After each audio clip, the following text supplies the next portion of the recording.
మహారాష్ట్రలో ప్రధాని నరేంద్ర మోదీ రుణమాఫీ వ్యాఖ్యలపై సీఎం రేవంత్ రెడ్డి స్పందించారు. తమ పాలనలో మొదటి సంవత్సరంలోనే విజయవంతంగా రుణమాఫీ అమలు చేయడంపై అన్ని వాస్తవాలను పంచుకుంటున్నట్లు ఎక్స్ వేదికగా వెల్లడించారు. తమ ప్రభుత్వంలో 2 లక్షలలోపు ప్రతి పంట రుణాన్ని వాగ్దానం చేసిన విధంగా పూర్తిగా మాఫీ చేశామన్నారు.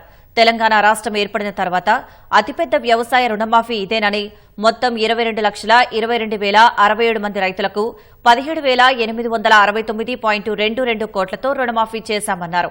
కాంగ్రెస్ గ్యారంటీ అంటే ఒక గోల్డెన్ గ్యారంటీ అని తమ రైతులు నమ్ముతున్నారన్నారు. వ్యవసాయ అభివృద్ధికి ప్రాధాన్యత ఇవ్వడంలో ఈ చొరవ ఇతర రాష్ట్రాలకు ఆదర్శప్రాయమైన నమూనాగా పనిచేస్తుందని ఆశిస్తున్నానన్నారు.